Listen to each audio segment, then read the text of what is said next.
For the better part of 2 years, the Egyptian economy has been this huge question mark.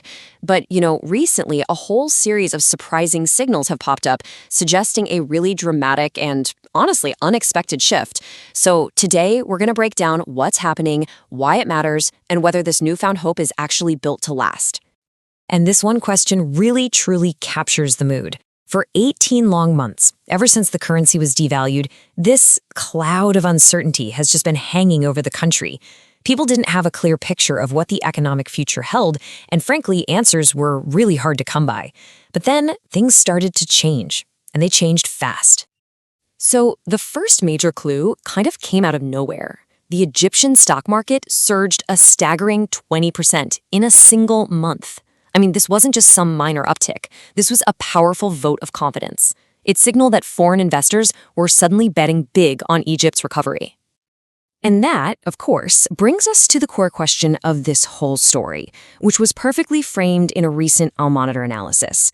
Was that 20% jump just a flash in the pan? A momentary blip before things got difficult again? Or was it the first real step in a genuine, sustainable economic comeback? To figure that out, we really need to look under the hood. All right, so what was actually powering all this newfound optimism? Let's decode this turnaround by looking at the specific data, and we'll start with the sectors that drove that incredible stock market rally. What's really interesting here is just how concentrated this rally was. It wasn't spread thinly across the whole market, no. Instead, it was powerfully driven by three specific heavyweight sectors: banking, construction, and telecommunications. I mean, these are the pillars of a modern economy, and their strength suggests something much more fundamental is at play here. Just take a look at these numbers. While Telecom Egypt shot up an incredible 36%, the real key player here is Commercial International Bank, or CIB. Its stock jumped 27%. And to give you a sense of just how important that is, CIB alone makes up a third of the entire EGX 30 index. So when CIB moves, the whole market feels it. So yeah, the stock market was the first loud signal. But the good news wasn't just confined to the trading floors. The real story here is that positive indicators started popping up across the entire economy, suggesting a much broader and more systemic improvement was underway. And this next point, this is huge for the average person: inflation. In September of last year, it hit a painful, record-breaking 38%, but by this July, it had plummeted all the way down to 13.9%. That is a dramatic drop that provides real relief for people, and it's a crucial sign of returning stability. And the positive data just keeps on coming. The Egyptian pound actually got stronger, regaining 5% of its value. Tourism is absolutely booming, bringing in a record $8.5 billion in just the first half of the year. Remittances from Egyptians working abroad hit an all-time high of $3.6 billion in July alone, and exports topped $24 billion. Look, each of these is a significant win on its own, but together, they paint a really powerful picture of recovery. So here's the crucial point. Alongside all that positive financial data, the unemployment rate fell to 6.2%. Now, this isn't just a number. It's a historic new low for Egypt. It tells you that the recovery isn't just happening on paper, it's actually translating into real jobs for real people. And then came this major announcement. A huge new oil and gas field was discovered. But what makes this so significant? The real kicker is that the entire project, from discovery right through to management, was handled by Egyptian teams, not foreign companies. This is such a critical step towards energy independence and building domestic expertise that can be exported in the future. Okay, so the economic data is one massive part of the story.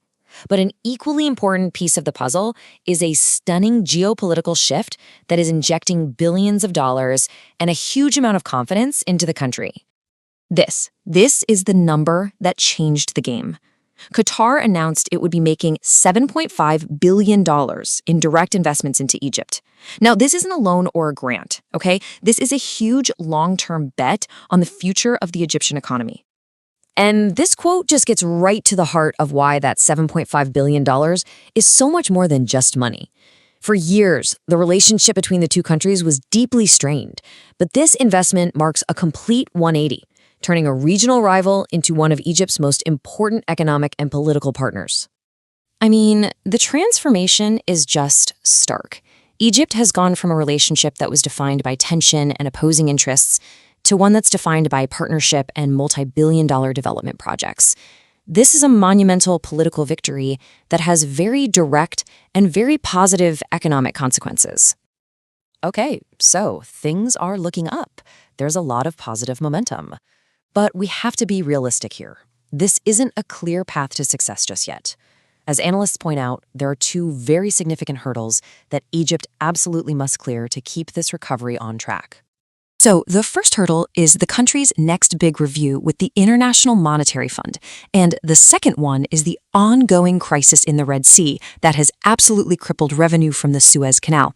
Let's take a quick look at each one. The IMF review this fall is absolutely critical. The main sticking point seems to be the government's program to sell stakes in state-owned companies, which has slowed down a bit. On the plus side, the fund is likely pleased with the new transparency in the currency exchange rate. But make no mistake, passing this review is non-negotiable for keeping up that international confidence.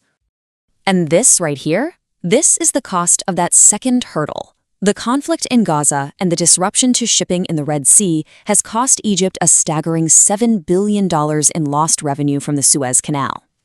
Until that shipping lane is secure again, it's going to remain a major drag on the economy. But even with these challenges, the central bank made a really bold move. For the first time in 18 months of constant hikes, it cut interest rates by 2%. Now, this is so important because it signals a strategic pivot. They're no longer just trying to attract short-term hot money with high rates. They are betting that real long-term investment is coming, and they feel they have the confidence to actually foster it. So after 18 months of uncertainty, there's a tangible sense of hope, and it's backed by real data and real investment. Egypt has cleared a lot of obstacles and shown some incredible resilience. But with those major hurdles of the IMF review and the Suez Canal still ahead, the final crucial question is the one we started with. Is this the beginning of a lasting recovery? Well, only time will tell. Thanks for watching.